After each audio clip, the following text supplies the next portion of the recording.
Subscribe to the channel for more stories. My name is Robert. I'm 58 years old, and what I'm about to tell you will shake you to your core. Never in my wildest nightmares did I imagine that the daughter I raised with my own hands would one day look me straight in the eye and tell me I was no longer welcome in the house I built with my own sweat and tears. But what I did after she kicked me out, that's something I never thought I'd be capable of doing. Everyone who knew us thought we had the perfect father-daughter relationship. Sarah was my princess, my pride and joy, the light of my life after her mother passed away when she was just 12. I dedicated every breath, every heartbeat, every penny I earned to giving her the best life possible. I worked double shifts at the construction company, skipped meals, wore the same clothes for years, all so she could have designer shoes, the latest phone, and go to the best college money could buy.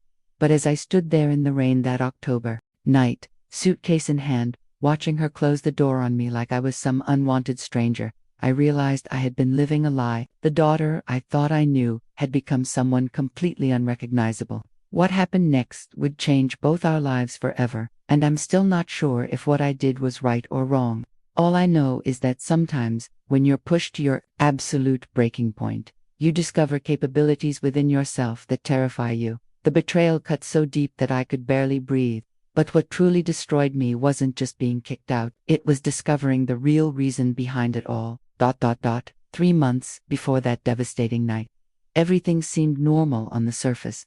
Sarah had graduated college, summa cum laude with the business degree I'd sacrificed everything to pay for. She moved back home, which filled my heart with joy because I thought we'd have more time together. I'd missed her terribly during those 4 years, calling every day, visiting every weekend, making sure she never felt alone. But something was different about her when she returned. She seemed distant, cold, always on her phone with hushed conversations. That stopped the moment I entered the room. When I asked about job interviews or her plans, she'd brush me off with vague answers. I attributed it to the stress of being a recent graduate in a tough job market. I wanted to give her space, be the understanding father I'd always tried to be. What I didn't know was that she'd already been planning my downfall for months. While I was working 16-hour days to keep up with the mortgage payments and household expenses, she was systematically poisoning every relationship I had. She told my neighbors I was becoming forgetful and possibly developing dementia. She called my boss and suggested I might be having health issues that were affecting my work performance. She even contacted distant relatives, painting herself as a concerned daughter worried about her aging, unstable father. But the most devastating part was yet to come. As I would soon discover, she wasn't acting alone. There was someone else pulling the strings. Someone who had been manipulating my precious daughter against me from the very beginning. Someone who saw our house, our life, everything I'd built, as nothing more than assets to be claimed. The first real sign that something was seriously wrong came on a Tuesday evening in September. I'd gotten home late from work, exhausted and looking forward to the leftover lasagna Sarah had made the night before. But when I opened the refrigerator, it was nearly empty. Just condiments and a few expired items. I called out to Sarah asking if she'd thrown the food away, but she didn't answer. Her car was in the driveway, so I knew she was home. I found her in the living room, sitting on the couch with her laptop, completely ignoring me. When I asked about dinner, she looked up with an expression I'd never seen before. Cold, calculating, almost contemptuous. "There's cereal in the pantry," she said flatly, then returned to her screen. The dismissiveness in her voice hit me like a slap across the face. Over the next few weeks, these incidents multiplied. Bills started arriving late, even though I always left money with Sarah to handle them while I was at work. The house began to feel unwelcoming, like I was an intruder in my own home. Sarah would have loud phone conversations at all hours, and when I asked her to keep it down so I could sleep before my early morning shifts, she'd roll her eyes and slam her door. But the breaking point came when I discovered she'd been going through my personal documents. I found her in my bedroom, rifling through my desk drawer, where I kept important papers, bank statements, and my will. When I confronted her, she didn't even look embarrassed. She just stared at me with those cold eyes and said, I was looking for something. When I asked what, she walked away without another word. That night, I couldn't sleep. I kept thinking about my wife, Sarah's mother, and how proud she'd be of the woman our daughter had become. But looking at Sarah now, I wondered if Maria would even recognize the child we'd raised together. Everything came crashing down 3 weeks later, but not in the way I expected. I'd been feeling increasingly unwelcome in my own home, but I never imagined what Sarah was actually planning. The manipulation had been so subtle, so carefully orchestrated, that I didn't see it coming until it was too late. It started when I came home to find a man sitting in my living room, like he owned the place, tall, well-dressed, probably in his early 30s, with the kind of smooth confidence that immediately set off alarm bells in my head. Sarah introduced him as Derek, her boyfriend, but something about the way she said it felt rehearsed. They were sitting closer together than appropriate for a new relationship, and he was studying our family photos with an intensity that made my skin crawl. "So you're Sarah's father," Derek said, extending his hand with a smile that didn't reach his eyes. "I've heard so much about you." The way he emphasized so much made it clear that whatever Sarah had told him wasn't flattering. I shook his hand, noting how he gripped mine just a little too firmly, a little too long. This was a power play, and I was just beginning to understand that I was the target. Over dinner, Derek dominated the conversation, asking pointed questions about my work, my health, my plans for retirement. Every question felt like a probe, like he was gathering information for some purpose I couldn't yet fathom. Sarah sat quietly, watching us both with an expression I couldn't read. When I tried to ask Derek about his own work, he was vague, mentioning something about investments and property development. As the evening wore on, I felt increasingly like an outsider at my own table. Derek and Sarah exchanged looks that suggested intimate conversations I wasn't privy to. But what truly chilled me was when Derek casually mentioned how much he loved the house, how perfectly positioned it was, and how someone could really do something special with a property like this. That's when I realized I wasn't just meeting my daughter's boyfriend, I was meeting my replacement. Over the next 2 weeks, I became a detective in my own home. I started paying attention to every conversation, every whispered phone call, every meaningful glance between Sarah and Derek. What I discovered made my blood run cold. They weren't just trying to get me out of the house. They were systematically building a case that I was mentally incompetent.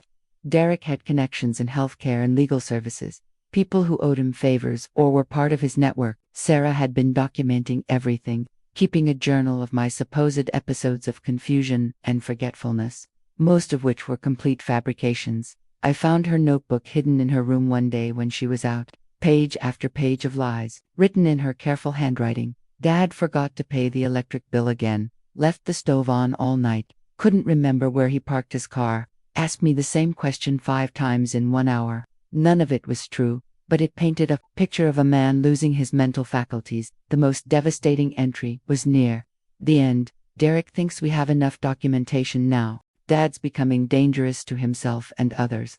It would be irresponsible to let him continue living independently. The house is too much for him anyway, and the equity could pay for a nice assisted living facility. Derek knows a place that would be perfect." I sat there in her room, holding that notebook, feeling like my heart was being ripped out of my chest. This wasn't just greed. This was betrayal on a level I couldn't have imagined possible. My own daughter, the child I'd sacrificed everything for, was actively destroying my life for money, and a man she'd known for months. But what broke me completely was the final entry. "Sometimes I feel guilty about this, but Derek reminds me that Dad had his life already. Now it's time for mine to begin. The house will be perfect for us once he's gone." That night, I made a decision that would change everything. I wasn't going to let them win, but what I was planning to do would shock everyone who knew me. The confrontation happened exactly 1 month after I'd first met Derek. I'd spent those weeks carefully planning, gathering evidence, and preparing for what I knew would be the most difficult conversation of my life. But I never expected it to end with me standing in the rain with a suitcase. I came home from work to find them both waiting for me in the living room. Sarah looked nervous, fidgeting with her hands, while Derek sat with the smug confidence of a man who thought he'd already won. On the coffee table was a stack of papers and brochures for assisted living facilities. "Dad, sit down," Sarah said, her voice artificially gentle. "We need to talk." "I know what this is about," I said, still standing. "I found your notebook, Sarah. I know what you've been planning." Her face went white, but Derek just smiled. "Robert, I think you're confused again. This is exactly what we've been worried about. You're seeing conspiracies where there are none. We're just concerned family members trying to help." The gaslighting was so blatant, so cruel, that I almost laughed. Family members, you've known my daughter for 3 months, and you think that gives you the right to make decisions about my life.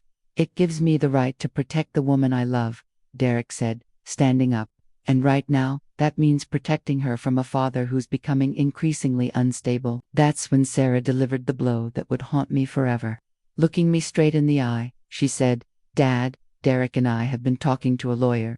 If you don't accept help voluntarily, we're prepared to petition for guardianship. We have documentation of your declining mental state. It would be better for everyone if you just cooperated."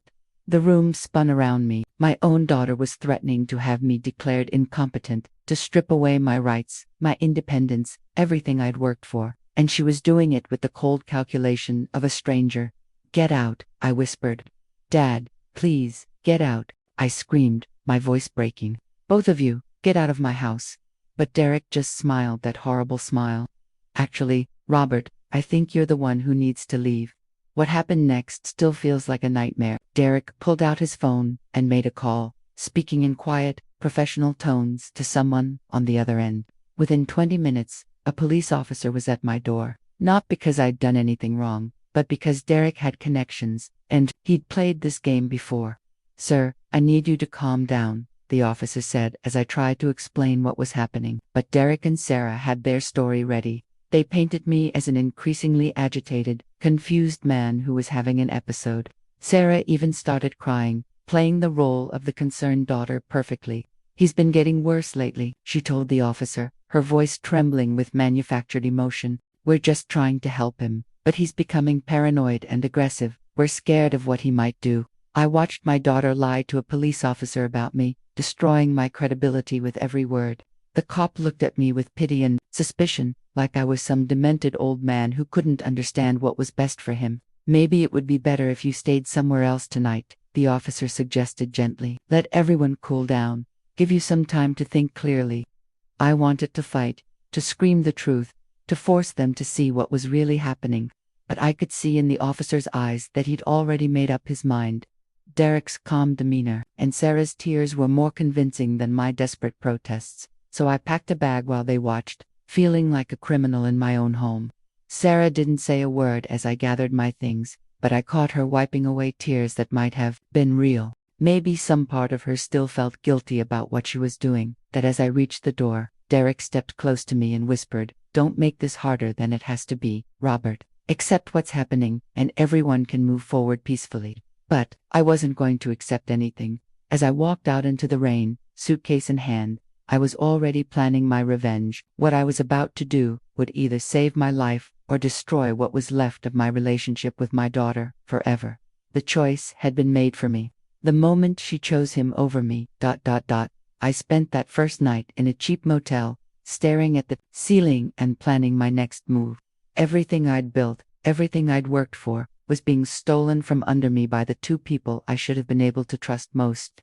But what they didn't know was that I hadn't survived 58 years by being naive or helpless. The next morning, I called my oldest friend, Jim Martinez, who happened to be a retired police detective. I'd helped him through his divorce 10 years earlier, and he owed me more favors than I could count. When I told him what was happening, the silence on the other end of the line stretched so long I thought the call had dropped. "Jesus, Robert," he finally said, "that's not just betrayal. That's elder abuse. And if this Derek character has done this before, we need to find out who else he's targeted." Jim agreed to help me investigate Derek's background, while I focused on documenting everything that had happened.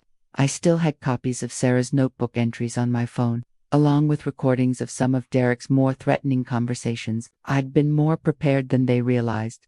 But the real breakthrough came 3 days later. Jim called me with news that made my hands shake with rage and vindication. "Your boy Derek has quite a history," he said grimly. "His real name is Derek Castellano, and this is the 4th time he's pulled this exact same scam.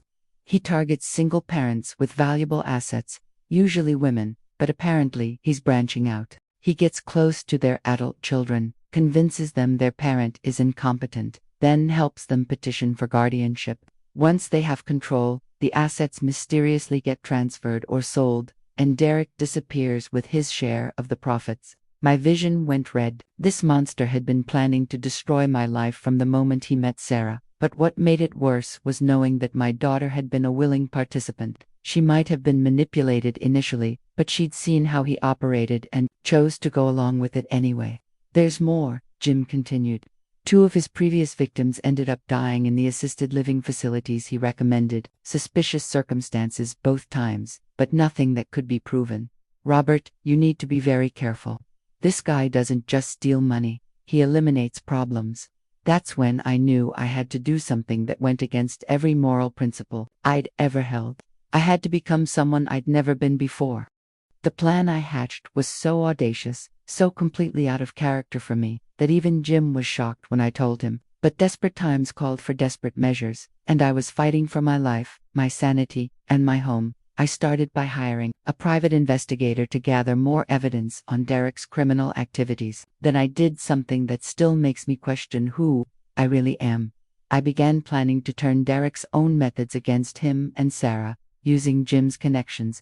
I created a false identity and approached Derek as a potential business partner. I presented myself as a wealthy investor looking for opportunities in property development. Exactly the kind of mark Derek couldn't resist through this fake persona. I got close enough to record his conversations about his business model and his plans for my house. But the most devastating evidence came when Derek, thinking he was talking to a fellow predator, bragged about his previous victims. He laughed about the stupid old people who never saw it coming, and how easy it was to manipulate their children against them. He even joked about how my Sarah had been easier to turn than most because she was already resentful about her boring, working-class life. Each word felt like a knife in my chest, but I kept recording. I needed everything if my plan was going to work. The final piece of my revenge involved something I never thought I'd be capable of: emotional manipulation on a scale that rivaled Derek's own tactics. I was about to play a game that would either destroy him completely or backfire and ruin any chance I had of ever reconciling with my daughter. 3 weeks after being kicked out of my own home, I put my plan into motion. I called Sarah and told her I was ready to cooperate, that I wanted to come home and discuss arrangements peacefully. The relief in her voice was so genuine, it almost broke my resolve. But I remembered Derek's laughter and pushed forward. What I was about to do would either save us both or damn us forever. The day I returned to my house, I was carrying more than just an overnight bag. I had evidence that would destroy Derek, recordings that would expose Sarah's complicity, and a plan that would either restore my life or end it entirely.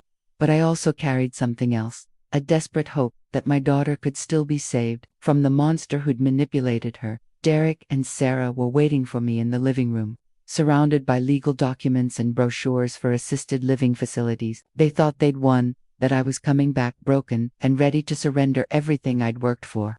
Sarah looked guilty but determined, while Derek wore that same smug smile that had haunted my nightmares. "I'm glad you came to your senses, Robert," Derek said, gesturing to the papers. "This will be so much easier if we all work together." But instead of sitting down, I pulled out my phone and hit play. Derek's voice filled the room, crystal clear, as he bragged to my fake investor persona about his previous victims, his methods, and his plans for my house. Sarah's face went white as she heard him laugh about how easy she'd been to manipulate. "You bastard," she whispered, turning to Derek with horror in her eyes.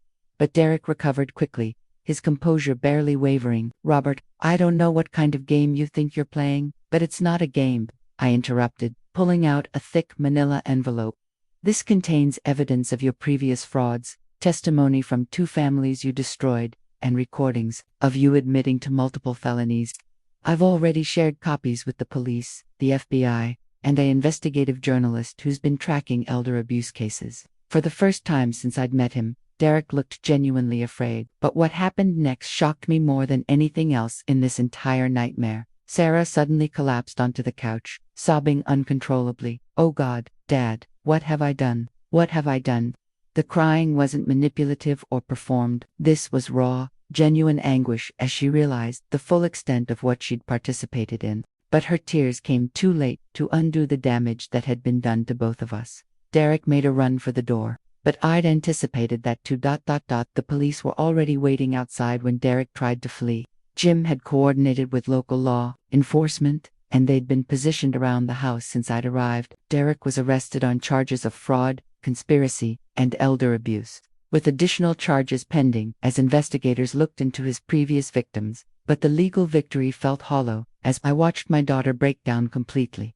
Sarah confessed everything through her tears, how Derek had slowly poisoned her against me, convinced her that I was holding her back from the life she deserved, and manipulated her natural frustrations into something ugly and destructive. He made it seem like you were the problem, she sobbed, like you were this burden keeping me from happiness.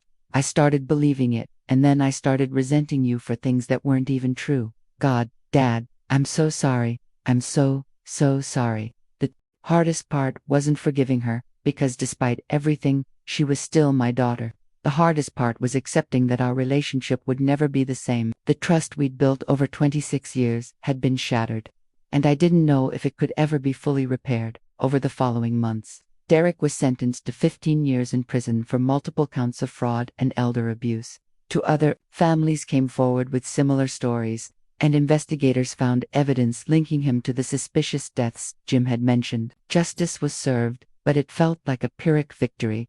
Sarah and I began the slow, painful process of rebuilding our relationship. She moved out of the house, got a job, and started therapy to understand how she'd been manipulated. We meet for coffee once a week now, carefully navigating conversations that used to be effortless. What I did was unthinkable because it required me to become someone I'd never been before. Calculating, manipulative, willing to fight dirty to protect myself. But sometimes, when you're pushed to your absolute limit, you discover that survival requires you to embrace parts of yourself you never knew existed. I got my house back, my life back, and eventually, a fragile version of my daughter back. But the man who accomplished that isn't entirely the same man who was kicked out into the rain that October night. Sometimes I wonder if that's a good thing or something. I'll spend the rest of my life trying to reconcile. The unthinkable thing I did was fight back, and it saved my life.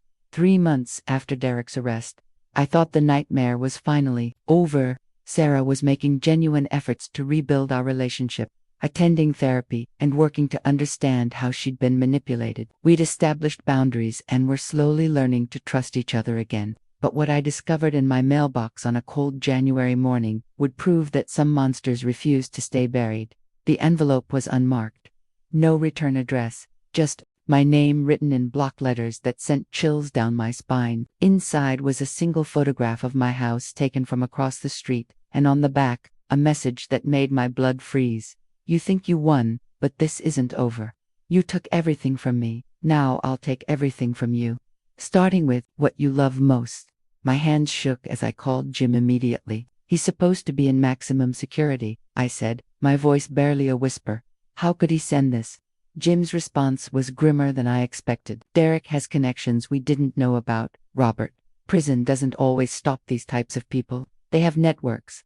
People who owe them favors or are scared enough to do their bidding. But it wasn't just the threat that terrified me.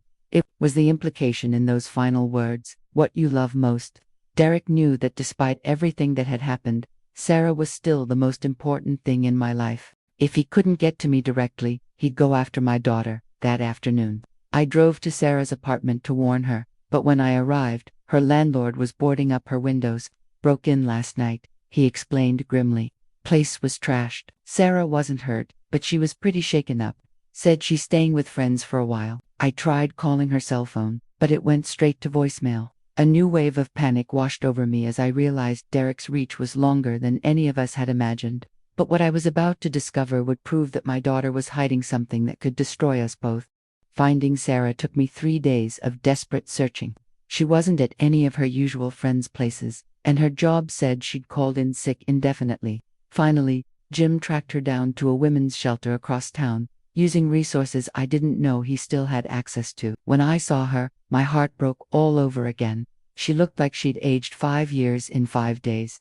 Dark circles under her eyes, hands that wouldn't stop shaking, jumping at every unexpected sound.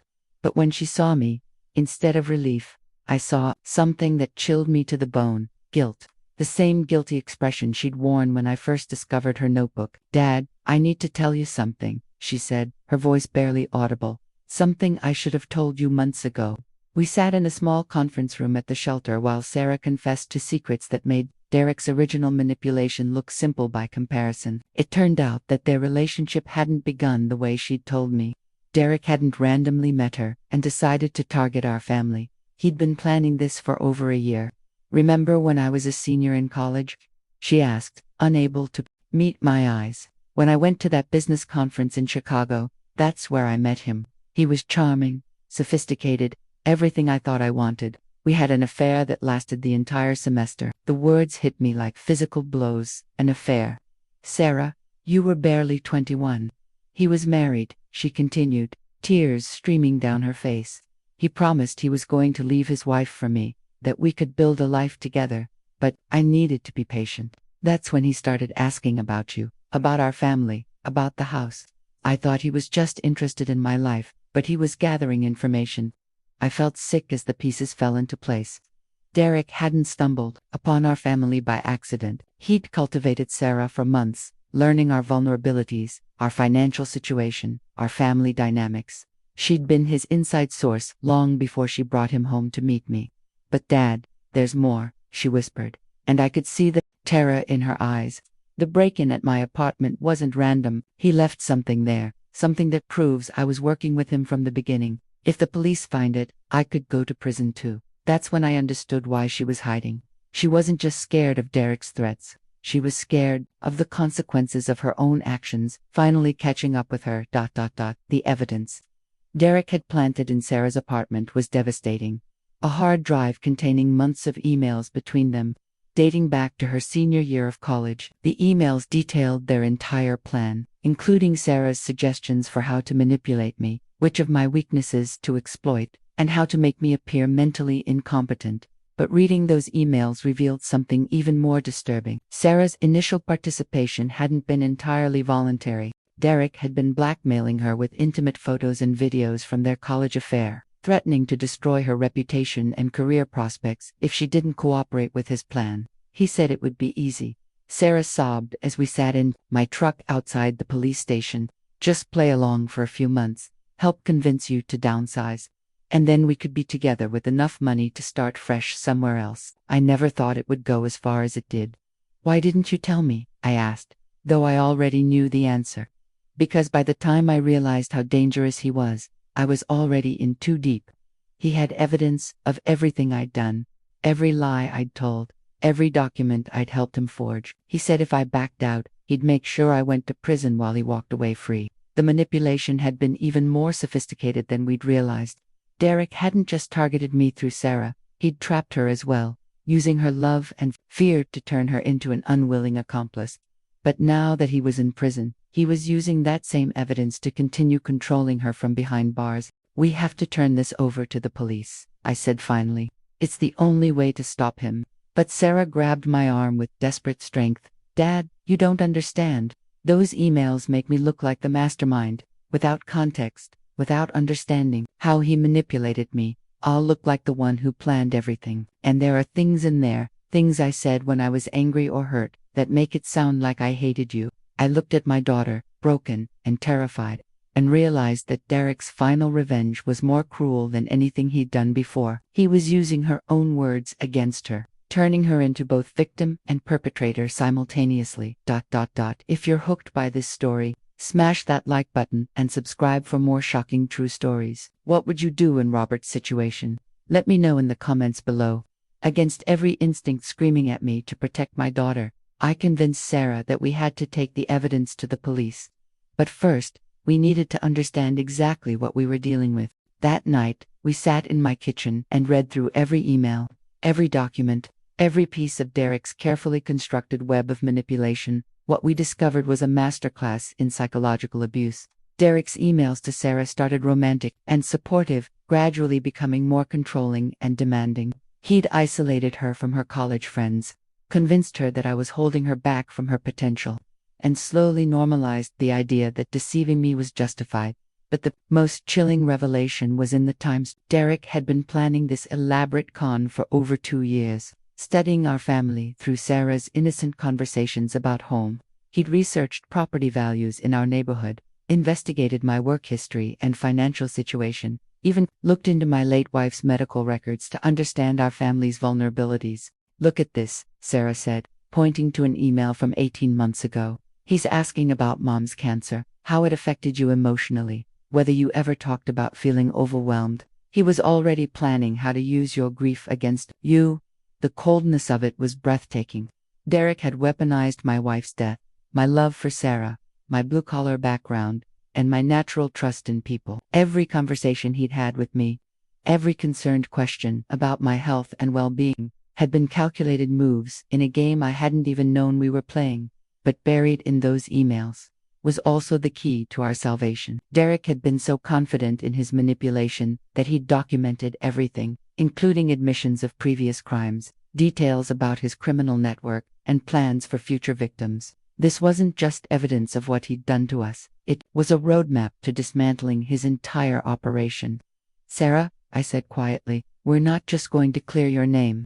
We're going to destroy him completely. The plan forming in my mind was more audacious than anything I'd attempted before. But Derek had made one critical mistake. He'd underestimated both my intelligence and my determination to protect my daughter. The next morning, instead of going straight to the police, I made a call that would change everything. I contacted the FBI agent who'd been investigating Derek's previous crimes, Special Agent Maria Santos, and arranged a meeting that would either save both Sarah and me or destroy us completely. Agent Santos listened to our story with the professional calm of someone who'd seen every form of human cruelty. But I could see her anger building as we explained Derek's methods. When we handed over the hard drive, her expression darkened considerably. This is more extensive than anything we had on him, she admitted after reviewing the contents. But you're right to be concerned about Sarah's legal exposure. These emails could be interpreted multiple ways, and a prosecutor might decide to charge her as a co-conspirator. Sarah went pale, but Agent Santos held up a hand. However, there's another option. What Derek documented here gives us enough evidence to take down his entire network. We've been trying to build a RICO case against this organization for 3 years. If Sarah's willing to cooperate fully, testify against Derek and his associates, we can offer her immunity in exchange for her help. But cooperation meant more than just testifying. Agent Santos wanted Sarah to help them set up a sting operation to catch Derek's remaining associates. The plan was dangerous and would require Sarah to go undercover, pretending she was still loyal to Derek and willing to continue his work while he was in prison. Absolutely not, I said immediately. She's been through enough. But Sarah surprised me. Dad, I need to do this, not just for legal immunity, but because I need to make this right. Derek destroyed other families before us, and there are probably more victims we don't even know about. I can't live with myself if I don't help stop him. The courage in her voice reminded me of her mother, and I realized that despite everything that had happened, my daughter was still the strong, principled woman I'd raised. But what she was proposing would put her directly in the crosshairs of dangerous criminals, who had nothing left to lose. Agent Santos outlined the operation. Sarah would contact Derek's associates, claiming she wanted to continue their business relationship on her own. She'd wear recording equipment to document their criminal activities, while FBI agents provided surveillance and protection. The risk is significant, Santos warned us. These people have already proven they're willing to use violence.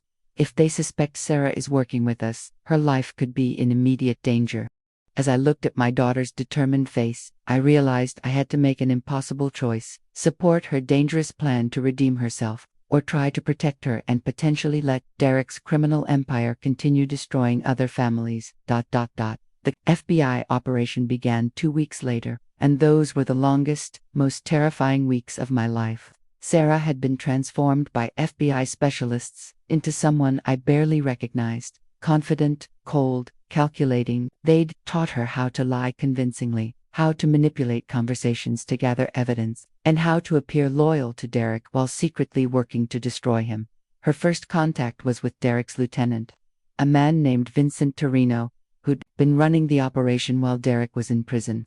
The meeting took place at an upscale restaurant downtown, with FBI agents positioned throughout the dining room, and Sarah wearing a wire that transmitted everything to a surveillance van where I waited with Agent Santos. Listening to my daughter lie with such skill was both impressive and heartbreaking. She told Torino that she'd been naive before, that Derek's arrest had opened her eyes to the real potential of their business model. She wanted in, she said, and she had ideas for expanding their operations. Derek always said you were the smart one, Torino replied, and I could hear the predatory interest in his voice. He's got big plans for when he gets out, but there's no reason we can't start building the foundation now. Over the course of several meetings, Sarah gathered evidence of an operation far more extensive than we'd imagined. They weren't just targeting individual families, they were running a coordinated network that included corrupt lawyers, fraudulent healthcare providers, and assisted living facilities that were essentially prisons for elderly victims. But the most shocking revelation came during Sarah's fourth meeting with Torino. He casually mentioned that Derek had been in contact with him from prison, and that there were plans to eliminate both Sarah and me permanently. Derek's concerned that you and your father know too much, Torino said over dinner. He thinks it might be cleaner to handle the situation permanently rather than risk you becoming a problem later. My blood ran cold as I listened from the surveillance van. Agent Santos immediately signaled for the operation to be terminated. But Sarah kept her composure and continued gathering information. She was risking her life to get evidence that could save both of us. When Sarah asked calmly, though I could hear the slight tremor in her voice, "Soon," Torino replied, "Derek's got connections inside that can arrange accidents. Your father first, then you, a few weeks later. Make it look unrelated." That night, as FBI agents escorted us to a safe house, I realized that our nightmare was far from over. Derek's reach extended beyond prison walls, and now both Sarah and I were marked for death. Are you on the edge of your seat? Hit that subscribe button and ring the notification bell so you don't miss what happens next. Drop a comment if you think Robert and Sarah will survive Derek's final revenge. The safe house was a nondescript apartment in a neighborhood I didn't recognize, guarded by federal agents around the clock. Sarah and I were essentially prisoners in protective custody, while Agent Santos and her team prepared for the final phase of their operation. But living in close quarters under such stress brought us closer than we'd been since before Derek entered our lives. "I keep thinking about Mom," Sarah said one evening, as we sat by the window, watching unmarked FBI vehicles patrol the street. "What would she think about all this? About what I did, what we've become?" I'd been wondering the same thing. Maria had been the moral compass of our family, the one who always knew right from wrong without hesitation. "She'd be proud of you for trying to make it right," I said finally, "and she'd be terrified for both of us, but proud." The breakthrough came on our sixth day in the safe house. Agent Santos burst through the door with news that would change everything. Derek had been found dead in his prison cell, apparently murdered by another inmate in what prison officials were calling a gang-related incident. "But that's impossible," Sarah said, her face going white. "Derek didn't have gang connections. He was too smart to get involved with that kind of violence." Agent Santos's expression was grim. "That's what we thought too, which is why we're treating this as a professional hit. Someone wanted Derek silenced permanently, and they had enough connections inside the prison system to make it happen." The implications hit me immediately. If Derek was dead, it meant someone higher up in the criminal organization had decided he'd become too much of a liability. But it also meant that the threat to Sarah and me might be even greater than we'd realized. "There's more," Santos continued. "Before he died, Derek apparently passed along a message through the prison chaplain. He wanted to make sure you both knew that his death wouldn't end this. His exact words were, 'The old man and his daughter took everything from me. Make sure they pay the full price.'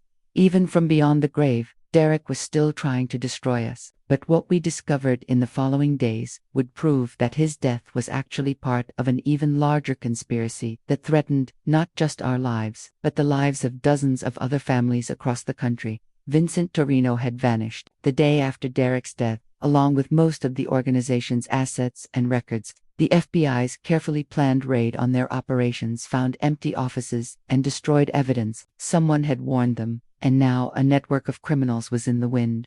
With nothing left to lose, and every reason to want revenge against the people who'd brought down their operation, "We're going to move you to a different location," Agent Santos told us. "Somewhere more secure while we track down the remaining members of the organization." But I was tired of running, tired of being reactive instead of proactive.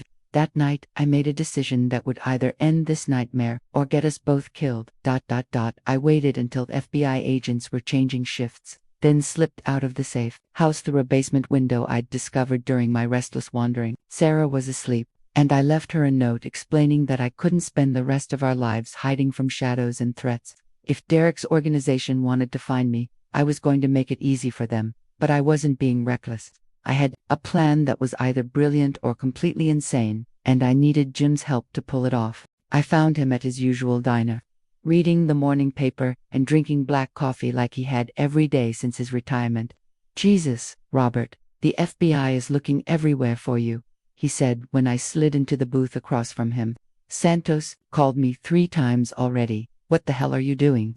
I explained my plan, and watched Jim's expression shift from concern to disbelief to grudging admiration. "That's either the dumbest or the smartest thing you've ever come up with," he said finally. "But if it works, it'll end this once and for all."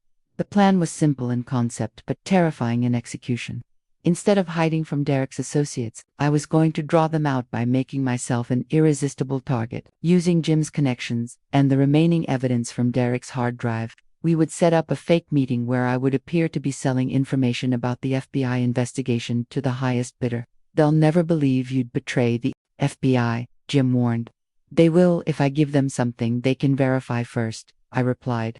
"Something that proves I have real inside information." Over the next 2 days, Jim helped me establish contact with Vincent Torino through intermediaries, claiming that I was desperate and willing to sell out the FBI investigation for enough money to disappear permanently. To make it believable, I provided them with carefully selected information that Agent Santos had approved, details that would seem valuable but wouldn't actually compromise the investigation. The meeting was set for an abandoned warehouse on the outskirts of town, the kind of cliché location that criminals always seemed to choose for their dramatic confrontations. But what Torino and his associates didn't know was that the warehouse would be surrounded by federal agents, and that I would be wearing recording equipment that would capture enough evidence to end their organization permanently. Sarah was furious when she discovered what I'd done. "Dad, you could get killed. This isn't some movie where the hero walks away unharmed. These people have already murdered Derek in a maximum security prison, and they'll keep killing until someone stops them," I replied. "I won't spend the rest of my life looking over my shoulder, wondering when they'll decide to eliminate us. This ends now." As I prepared for what could be the final confrontation of this nightmare, I thought about everything that had brought us to this point. A year ago, I'd been a simple construction worker with a complicated relationship with my daughter. Now, was about to face down murderous criminals in a warehouse, risking everything on a plan that could either save our lives or end them. But for the first time in months, I felt like I was in control of my own destiny. This incredible story is almost at its climax. If you're invested in finding out whether Robert survives his dangerous gambit, smash that like button and subscribe with notifications on. Comment below. Do you think Robert's plan will work, or is he walking into a trap? Your engagement helps me bring you more amazing true stories like this one. The final confrontation is coming next, and you won't want to miss it.